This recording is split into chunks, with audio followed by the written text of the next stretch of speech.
नमस्कार दोस्तों, स्वागत है आपका स्टडी फॉर सिविल सर्विसेज में। वीडियो को पूरा देखिए। कोई भी आपका फीडबैक है, कोई सजेशन है, तुरंत वीडियो में कमेंट करके जरूर बताइए। अच्छा लगे तो वीडियो लाइक जरूर कर लीजिए और ऐसे वीडियो लगातार फ्री में पाने के लिए चैनल को तुरंत सब्सक्राइब कर लीजिए और बेल आइकन को जरूर टैप कर लीजिए ताकि आगे भी सारे वीडियो आपको मिलते रहे। यूट्यूब में फॉलो करते हैं तो प्लीज ये वाला फ्री टेलीग्राम चैनल जरूर ज्वाइन कर लीजिएगा। सारे नोटिफिकेशन, सारे अपडेट यहीं पे आते हैं, ध्यान रखिएगा। स्टडी फॉर सिविल सर्विसेज का कोई भी पेड ग्रुप अगर आपको ज्वाइन करना है तो सिर्फ 8564805309696086089752386455 यही नंबर है हमारे, सिर्फ जहां पे कॉल या व्हाट्सएप कर सकते हैं। इंस्टाग्राम पे हमारा पेज जरूर फॉलो कर लीजिएगा, स्टडी फॉर सिविल .सर्विसेज है। ट्विटर पे हमको जरूर फॉलो कर लीजिएगा, @study for civils है। सारे क्वेश्चन अटेम्प्ट करिए और स्कोर अपना तुरंत कमेंट करके बताइए। दोस्तों नमस्कार, स्टडी फॉर सिविल सर्विसेज में आप सभी का स्वागत है। यूपीपीसीएस की जो आरओ की अपकमिंग वैकेंसी है, हम लोग लगातार उसके लिए पेड क्विज देख रहे हैं वीडियो फॉर्मेट में। अगला वीडियो यहाँ पे देखेंगे और हमारे ग्रुप्स भी चल रहे हैं। अगर आप उसमें एडमिशन लेना चाहते हैं अपनी पूरी तैयारी के लिए तो इस वीडियो का डिस्क्रिप्शन बॉक्स खोल करके देखिए, वहाँ पे आपको डिटेल्स मिल जाएंगी हमारी कॉन्टैक्ट करने की। उस पर आप कॉन्टैक्ट करके एडमिशन ले सकते हैं। स्टार्ट करते हैं फर्स्ट क्वेश्चन के साथ। 1857 के विद्रोह में दिल्ली से इसका नेतृत्व इसमें से किसने किया था? ठीक है, तो 1857 की क्रांति जो है काफ़ी पॉपुलर है। जैसे मुख्य रूप से आप कुंवर सिंह, रानी लक्ष्मीबाई, है ना, इन सब के नाम जो जानते होंगे पॉपुलर हैं। लेकिन अन्य जो कह लीजिए अलग अलग क्षेत्रों से जो लोग इस मूवमेंट में पार्टिसिपेट कर रहे थे एज अ लीडर, ठीक है, तो उसमें से दिल्ली के रीजन से जो है ये जनरल बख्त खां, ठीक, ऑप्शन बी को चुनेंगे, ठीक है, मुगल्स की साइड से। बाकी जैसे अन्य ऑप्शन में जो नाम लिखे हैं, गजादर सिंह, तो ये उत्तर प्रदेश में गोरखपुर से संबंधित थे इस मूवमेंट में। शहीद हसन जो है ये सुल्तानपुर से और कदम सिंह मेरठ से। अब देखिए वही यहाँ पे फिर से है कि विद्रोह के केंद्र और नेताओं से संबंधित कौन सा युग्म सुमेलित नहीं है। तो अभी आपको बताया कि गोरखपुर से किसका संबंध था? गजादर सिंह का। शहीद हसन का हमने बताया था सुल्तानपुर से, ठीक है, तो ये वाला पेयर गलत है। बाकी के ऑप्शन देख लीजिए वो सारे ठीक हैं। फिर से वही पेयर है, अब यहाँ पे गलत को ढूंढना है। तो इसमें कदम सिंह के बारे में हमने 2 बार चर्चा कर ली। तो हरियाणा से जो इससे संबंधित रहे उनका नाम था राव तुलाराम, ठीक। यहाँ पे फिर से गलत युग्म देखते हैं उसी रेफरेंस में। तो इसमें संबलपुर से संबंधित जो देवी सिंह लिखा है ये गलत हो जाएगा। सुरेंद्र साई, है ना, ये संबंधित रहे संबलपुर से। देवी सिंह का संबंध मथुरा रीजन से था। यहाँ पे गलत पेयर देखना है। तो अभी राव तुलाराम की हमने बात कर ही ली, तो ये वाला पेयर गलत हो जाएगा। बड़ौद से संबंधित रहे शाहमल, ठीक। अन्य विकल्पों को भी देख लीजिए। यहाँ पे लगभग हमने जो फेमस क्षेत्र रहे उस समय में सबको देख ही लिया है। 1857 की क्रांति के समय ब्रिटिश प्रधानमंत्री कौन था? तो ये विस्कॉन्ट पाम्स्टन, ऑप्शन सी। 1857 के विद्रोह के संबंध में कौन सा कथन सही है? ठीक है, सही गलत बहुत ध्यान से देखा करिए। विद्रोह का प्रतीक कमल और रोटी था, ठीक है, ये ठीक है। और इस विद्रोह के समय भारत का गवर्नर जनरल करजन था, तो करजन गलत है। ये तो मुख्य रूप से देखेंगे ना तो 1905 का इसका इवेंट फेमस है, पार्टीशन ऑफ बंगाल, ठीक है। इस समय की अगर हम बात करें 1857 की, तो ये था आपका ये ना लॉर्ड कैनिंग, ठीक। तो सिर्फ कौन सा सही हुआ? पहला। 1857 के विद्रोह के संबंध में निम्नलिखित में से कौन सा कथन गलत है, ये बताना है। तो देखिए विद्रोह के लिए 31 मई 1857 का दिन निश्चित किया गया और विद्रोह के बाद फौज को संगठित करने के लिए पील आयोग बनाया गया। तो बातें तो यहाँ दोनों ठीक हैं। 1857 की क्रांति के बारे में डिटेल में पढ़िएगा। जैसे कई सारे इसके कारण रहे, राजनीतिक, प्रशासनिक, है ना, सामाजिक व धार्मिक भी रहे, आर्थिक कारण, सैन्य कारण। लेकिन जो सबसे तात्कालिक कारण हुआ है ना, रिवोल्ट एकदम से जो सिपाहीज के अंदर, तो पुरानी जो इनके पास ये ब्राउन बंदूकें थी कुछ, ठीक है, तो उसके स्थान पे एनफील्ड राइफल को इंट्रोड्यूस किया गया। तो कहा गया कि बेसिकली इसके जो कारतूस थे तो उसमें सुअर और गाय की चर्बी जो है मिली है, ठीक है, और उसको ऐसे दांत से कुछ खींच करके उसमें जो है भरना होता था। तो कुछ ये सब जो है तात्कालिक कारण माने जाते हैं इसके। तो उसी क्रम में यहाँ पे ये खैर दोनों स्टेटमेंट ठीक है अपने आप में, इसमें से कोई भी गलत नहीं है। अब इस विद्रोह में निम्नलिखित में से किसने भाग नहीं लिया था? ठीक है, तो लार्जली देखेंगे तो जो सिपाही थे उस समय, सिपाही म्यूटिनी इसको कहा जाता है, उन तक ही कन्फाइंड रह गया, ठीक है। और इसमें ना ही money lender, landlord, educated class जो उस समय का था, ठीक है, इन सब ने किसी ने भाग नहीं लिया था। तो ये मुख्य रूप से इसके जो है असफलता का कारण रहा, ठीक। अब देखिए, जैसे हमने बताया कि अभी राजनीतिक कारण भी कुछ रहे इस विद्रोह के होने के पीछे, तो इसमें से कौन सा इसका राजनीतिक कारण था। ठीक, तो डलहौजी की जो डॉक्ट्रिन ऑफ लैप्स लाई गई, ठीक है, और subsidiary alliance of Wellesley annexation of Awadh है ना लैप्स के अंतर्गत, इसके अलावा जो बहादुर शाह जफर थे उनके साथ अपमानजनक व्यवहार का होना, तो ये सारे ही कारण जो थे, ये राजनीतिक कारण हुए इस विद्रोह के पीछे। सारे ही सही है यहाँ पे। अब नेक्स्ट है ज्योतिबा फूले के द्वारा सत्यशोधक आंदोलन की शुरुआत जो है, वर्ष बताना है हमें। ठीक है, तो बेसिकली महाराष्ट्र में इसको स्टार्ट किया गया 1873 में, और ब्राह्मणवाद का विरोध और दलितों के उद्धार का मुख्य रूप से जो इसका प्रयास रहा। ठीक है, और जो अस्पृश्य महिलाएं थीं उनकी दशा को सुधारने का भी कार्य इसमें किया गया। इन युग्मों में कौन सा सही सुमेलित नहीं है ये बताना है। तो कुछ फेमस आंदोलन हुए और संबंधित राज्य जहाँ पे इनका संबंध रहा, तो नायर आंदोलन जो है ये वाला गलत है। 1891 में जो है केरला के रीजन में स्टार्ट हुआ था। ठीक है, और इसके जो कह लीजिए लीडर थे तो सीवी रमन पिल्लई नाम था इनका, और ब्राह्मणों के विशेषाधिकार को चुनौती मुख्य रूप से इसमें दी गई। बाकी के विकल्प जो है वो सब ठीक हैं। ईवी रामास्वामी के द्वारा आत्मसम्मान आंदोलन किस क्षेत्र में शुरू किया गया, तो ये जो है 1925 के दौरान जो है तमिलनाडु में इसको स्टार्ट किया गया। ईवी रामास्वामी नायकर इनका नाम था, और ब्राह्मणों के द्वारा किए जा रहे जो जाति भेदभाव थे उसके मुख्य रूप से विरोध में इसको स्टार्ट किया गया था। कुछ और प्रमुख आंदोलन कौन सा युग्म सुमेलित नहीं है उसके बारे में, तो फेमस इंडिगो मूवमेंट जो है महाराष्ट्र गलत हो जाएगा ना, ये मुख्य रूप से नादिया बंगाल से संबंधित रहा। नेक्स्ट है निम्नलिखित में से कौन सा रामोसी विद्रोह का नेतृत्व करता था। तो रामोसी विद्रोह देखेंगे तो मुख्य रूप से जो सतारा रीजन था महाराष्ट्र का, वहाँ पे 1880s में इसको स्टार्ट किया गया। और हुआ क्या था कि दक्कन रीजन में जो है 1876-77 के टाइम पीरियड पे एक फेमाइन आया। ठीक है, तो उससे जो पीड़ित लोग थे उनके प्रति जो ब्रिटिशर्स ध्यान नहीं दिए, तो उसके अगेंस्ट में मुख्य रूप से ये जो है आंदोलन चलाया गया। तो इसमें चित्तूर सिंह जो है ये इसमें लीडर रहे, ऑप्शन फर्स्ट। फिर से देखें कौन सा युग्म हमारा यहाँ पे गलत है। तो कोल विद्रोह का ईयर जो है ये 1831 से 32 के बीच में मुख्य रूप से जो झारखंड का रीजन है हमारा, ये छोटा नागपुर प्लेटू, यहाँ पर ये ट्राइबल मूवमेंट था, तो इस वजह से ये वाला गलत हो जाएगा। फिर से देखें कौन सा युग्म हमारा गलत है। तो 1828 के टाइम पीरियड में अहोम रिवोल्ट जो होता है असम के रीजन में, तो यहाँ पे जो इनके लीडर्स का नाम लिखा हुआ है ये गलत है। ठीक है, इसमें गोमधर कुंवर जो है इनका नाम जुड़ता है। कोलकाता में मदरसा की स्थापना इसमें से किसने की थी, तो 1781 में जो कलकत्ता मदरसा एस्टैब्लिश हुआ वॉरेन हेस्टिंग्स के द्वारा।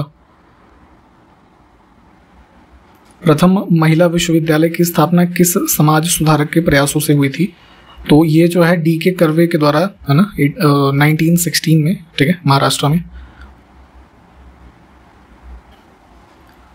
फिर देखें क्या सुमेलित नहीं है। रास्त गोफ्तार जो यहाँ पे लिखा है ये एक गुजराती लैंग्वेज का, ठीक है, फोर्टनाइटली पब्लिकेशन स्टार्ट किया गया था दादा भाई नौरोजी के द्वारा। ठीक है, 1851 के अराउंड।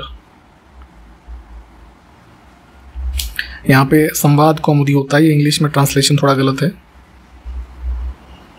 फिर से कुछ पब्लिकेशन है और किसके द्वारा स्टार्ट किया गया उसका नाम लिखा हुआ है। तो द हिंदू न्यूज़पेपर जो आप पढ़ते हैं, ठीक है, इसकी स्थापना हुई थी 1878 में मद्रास में।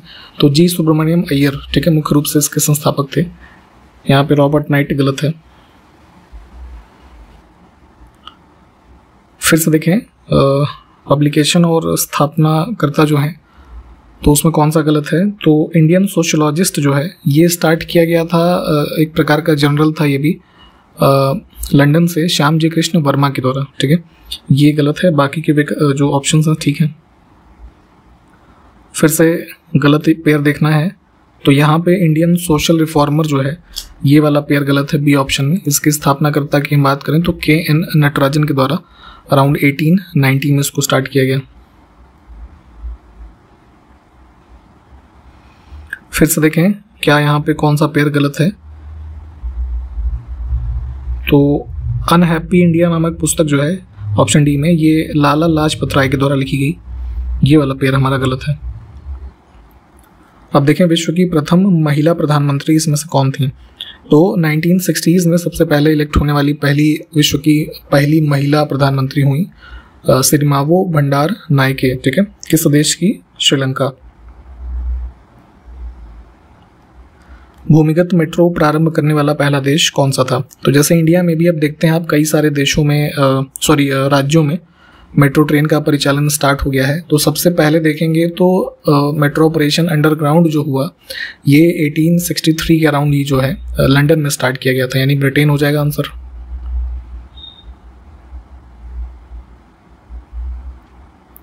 नेक्स्ट है बैंक नोट जारी करने वाला प्रथम देश कौन सा था? तो अभी वर्तमान में आप जो पेपर करेंसी यूज करते हैं, ठीक है, तो इसमें स्वीडन को चुनेंगे। सेंट्रली ऑथराइज्ड कह लीजिए बैंक नोट इशू करने वाला देश जो हुआ स्वीडन था पहला, ठीक है। और जो है ये जैसे कई बार ये पूछते हैं कि ओरिजिन पेपर करेंसी का सबसे पहले एंशिएंट टाइम में किसके द्वारा किया गया, तो वो चाइना के द्वारा किया गया था। हान डायनेस्टी होती थी वहाँ पे, तो उस चीज़ को भी ध्यान रखेंगे। फिलहाल यहाँ पे लीगल टेंडर वाला जो कॉन्सेप्ट है मॉडर्न डेज में स्वीडन हो जाएगा इसका आंसर। अब इसमें देखिए फिर से क्या सुमिलित नहीं है, तो कुछ जीके टाइप के फैक्ट है ना, फर्स्ट टाइप के। तो अंतरिक्ष में जाने वाली प्रथम महिला है ना, तो ये जो है वैलेंटीना तेरेस्कोवा नाम था, रशिया से संबंधित थी, ठीक है। तो इस वजह से ये गलत है, बाकी के ऑप्शंस जो है वो सब ठीक हैं। दुनिया का सबसे बड़ा द्वीप कौन सा है? ठीक है, एक आइलैंड। तो यूरोप के जो आप इसमें वेस्टर्न साइड में देखते हैं तो क्या है आपका ग्रीनलैंड, ठीक। नेक्स्ट है अंतर्राज्यीय परिषद किस मंत्रालय के अधीन होता है? तो इंटर स्टेट काउंसिल जो है आर्टिकल 263 के प्रावधानों के तहत राष्ट्रपति के द्वारा इसका गठन किया जाता है, ठीक। और बेसिकली इसका पर्पज़ ये होता है कि जो 2 या 2 से अधिक स्टेट्स हैं मान लीजिए, तो उनके जो कॉमन इंटरेस्ट है ना, पॉलिसीज़ हैं, कुछ डिस्प्यूट्स हैं, उसके बारे में ये कार्य करता है। तो ये जब सपोज कोई ऐसी इंटर स्टेट काउंसिल बनती है तो वो वर्क करती है जो यूनियन होम मिनिस्ट्री होती है उसके अंतर्गत, ठीक। तो फर्स्ट ऑप्शन करेक्ट हो जाएगा। विभिन्न राज्यों में लोकायुक्त एवं उनके स्थापना वर्षों के संबंध में कौन सा युग्म सुमेलित नहीं है?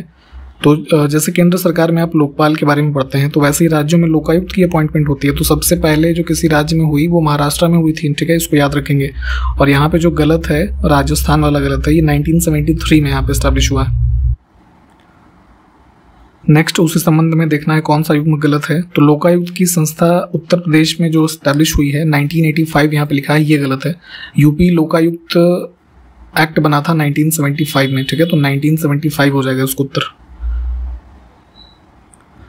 लोकायुक्त की संस्था फिर से कुछ राज्यों के संबंध में है, तो इसमें गलत जो है वो छत्तीसगढ़ का है। छत्तीसगढ़ में देखेंगे 2002 में स्टैब्लिश हुई, ठीक है, 2002 में छत्तीसगढ़ में, इसके अलावा हरियाणा, उत्तराखंड, जम्मू कश्मीर और ठीक है, यहाँ पे जैसे अगर हम बात करें 2003 की, तो 2003 में वेस्ट बंगाल में लोकायुक्त स्टैब्लिश किए गए। यहाँ पे देखिए पूछा ही गया है, उत्तराखंड 2003 लिखा है ना, तो 2002 हो जाएगा। भारत का परिसीमन आयोग किस मंत्रालय के अंतर्गत आता है? Delimitation commission. तो डिलिमिटेशन एक एक्सरसाइज होती है जिसके लिए एक कमीशन बनाया जाता है, ठीक है, किस पर्पज से? टेरिटोरियल कॉन्स्टिट्यूएंसीज जो इलेक्शन के रेफरेंस में होती हैं उसकी बाउंड्री फिक्स करना, और कहाँ पे कुछ नई कह लीजिए कॉन्स्टिट्यूएंसी बन सकती है या कहाँ पे कम करनी है, तो इन सब के रेफरेंस में ये एक्सरसाइज कंडक्ट करते हैं डिलिमिटेशन कमीशन ऑफ इंडिया। तो ये जो है ये लॉ मिनिस्ट्री के अंतर्गत आता है। निम्नलिखित में से कौन सा निकाय विधि एवं न्याय मंत्रालय के अंतर्गत नहीं आता है? यहाँ पे थोड़ा सा करेक्शन करेंगे, इलेक्शन कमीशन 2 बार लिखा गया है, ठीक है, तो उसको एक ही मानिए। ये भी लॉ मिनिस्ट्री के अंतर्गत एक तरीके से कार्य करता है। इसमें नेशनल ह्यूमन राइट्स कमीशन जो है ये आपका इसके होम मिनिस्ट्री के अंतर्गत कार्यरत होता है, ठीक है, ये आउट हो जाएगा। अब इसमें कंफ्यूज नहीं होना है कि इलेक्शन कमीशन तो एक इंडिपेंडेंट बॉडी है, ठीक है, तो इंडिपेंडेंट वो है अपने डिसीजंस वगैरह के रेफरेंस में, लेकिन कुछ लीगल एस्पेक्ट में देखेंगे तो जो वो उसके अंतर्गत ही आएगा, तो वहाँ पे लॉ मिनिस्ट्री जो है ये आंसर होगा इसमें, तो इसको ध्यान रखना है। बाकी अटॉर्नी जनरल जो है उसके लॉ मिनिस्ट्री के अंतर्गत ही कार्य करते हैं। अब है कौन सा निकाय कार्मिक मंत्रालय के अंतर्गत नहीं आता है? ठीक है, डिपार्टमेंट ऑफ पर्सोनेल। तो इसमें जो है नेशनल रिसर्च एजेंसी जो है ये होम मिनिस्ट्री के अंतर्गत ये भी कार्य करती है। अब इनमें कौन सा निकाय गृह मंत्रालय के अंतर्गत आता है? तो नेशनल रिसर्च एजेंसी की हमने बात करी ली, रीजनल काउंसिल्स भी और एनडीएमए, ये सारे ही गृह मंत्रालय के अंतर्गत कार्यरत हैं। कौन सा आयोग या निकाय महिला बाल विकास मंत्रालय के अंतर्गत नहीं आता? तो लिंग्विस्टिक माइनॉरिटीज़ कमिश्नर जो है, ये लिंग्विस्टिक माइनॉरिटी की जो हमारी संबंधित मिनिस्ट्री है, ठीक है, उससे संबंधित है, ये ऑड हो जाएगा। साधारण विधेयक को संसद के किस सदन में पुनः स्थापित किया जा सकता है? तो देखिए, जो किसी भी लॉ को बनाने के लिए जो प्रपोजल इनिशियल होता है वो बिल के फॉर्म में आता है। तो जो साधारण या ऑर्डिनरी या सिंपल बिल है उसको आप संसद के किसी भी हाउस यानी लोकसभा या राज्यसभा में इंट्रोड्यूस कर सकते हैं। लेकिन यहाँ पर जैसे जो अपवाद होते हैं, तो जैसे मनी बिल है तो वो सिर्फ लोकसभा में आ सकता है, ठीक है। जैसे creation of all India services से संबंधित कोई मामला है तो वो सिर्फ राज्यसभा में आ सकता है, ठीक है। तो ऐसे कुछ एक्सेप्शंस हैं, बाकी जो साधारण बिल है वो किसी भी हाउस में लेके आइए। भारत में वर्तमान में 25 उच्च न्यायालय हैं, ठीक है। तो इसमें से कुछ ऐसे हैं कि जिनका ज्यूरिसडिक्शन एक से अधिक राज्यों पे या केंद्र शासित प्रदेशों पे है। तो उसी में से अंडमान निकोबार जो आइलैंड है वो किस न्यायालय के अधीन आता है, ये पूछा गया है। तो यहाँ पे जो वेस्ट बंगाल में हमारा हाईकोर्ट है ना, कलकत्ता हाईकोर्ट, इसके अंतर्गत इसका ज्यूरिसडिक्शन है।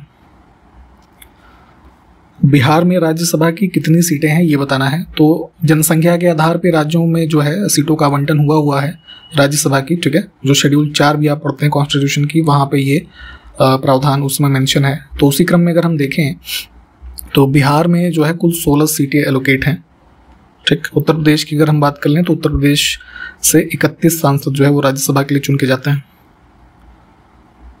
फिर से देखें, राज्य तथा उन्हें राज्यसभा में आवंटित की गई सीटों का कौन सा युग्म सही नहीं है।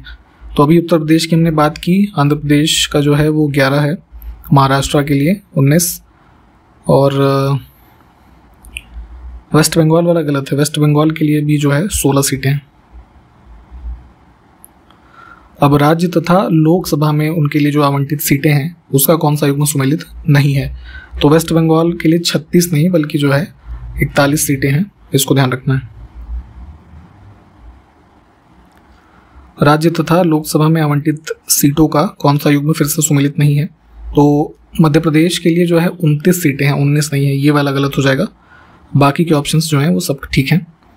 इसी के साथ यहाँ पे इस वीडियो को हमने कंप्लीट किया है। जो क्वेश्चंस पूछे गए होंगे उसको कमेंट करके बताइएगा। हम इस सीरीज को आगे अगले वीडियो से कंटिन्यू करेंगे। तब तक के लिए नमस्कार, जय हिंद।